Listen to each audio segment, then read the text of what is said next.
Unlocked, a jail experiment is an 8-part reality series currently streaming on Netflix. The documentary is set within the Pulaski County Regional Detention Facility in Little Rock, Arkansas, and features the inmates of Unit H who are taking part in a unique jail experiment. The experiment was spearheaded by Arkansas Sheriff Eric Higgins. He had a bold idea to transform incarceration at the facility via a social experiment that would offer the men within its walls a chance at freedom.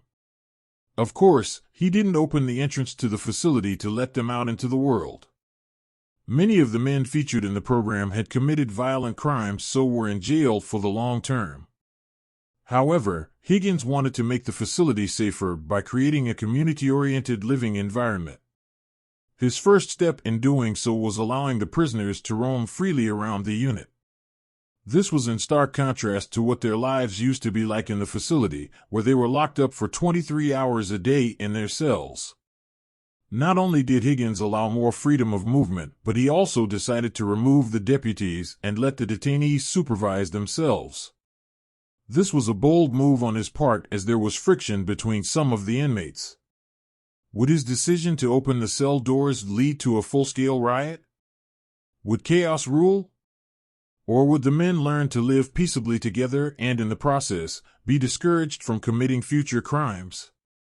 Was the experiment at Little Rock experiment a success? If you have seen the documentary, you will know that tensions rose high during those first few days of freedom. The younger and the older inmates did not gel well together, and this caused multiple confrontations. There were issues at mealtime when people didn't get their food trays.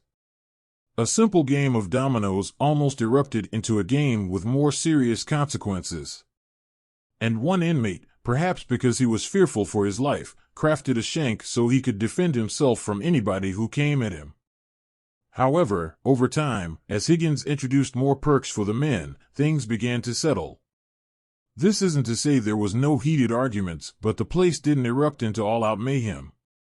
The experiences of the inmates, both positive and negative, are captured in the series, so we aren't going to give you a blow-by-by account of everything that happened here.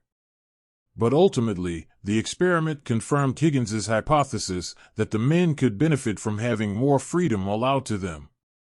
At the end of the documentary, one of the men, nicknamed Crooks, thanks Sheriff Higgins for letting him participate in the program.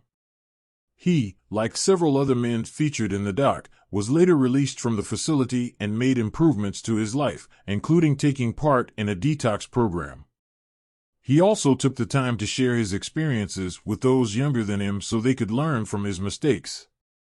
Would he have turned away from crime and bettered himself if he had remained cooped up for 23 hours a day, with no opportunity to form a community with other inmates and gain dignity in the process?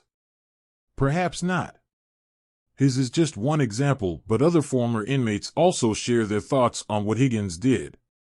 Not one negative word is said. At the end of the documentary, we learn the doors in Unit H remained open after the experiment and that the inmates currently present are making progress. So successful was the experiment that Higgins is now preparing to roll it out to 4 other units within the facility. Let's leave the final words to Sheriff Eric Higgins, who can be credited for turning the lives of some of his inmates around. We hope he remains proud of his achievements. They stepped up. They recognized that they can improve their environment. And the majority of the people in the unit did the right thing from day one. In this country, we have a certain perception of someone who goes to jail, the assumption being that they're guilty. But they deserve dignity. These individuals, their fathers, their uncles, their sons. People care about them, they're not just a number. I believe that if you treat people right, and you hold them accountable, I think they take that with them when they walk out of this facility. I think we have proven that people will rise to the expectation. What did you think of the experiment at Little Rock? Was Sheriff Higgins right to see it through? Let us know in the comments below.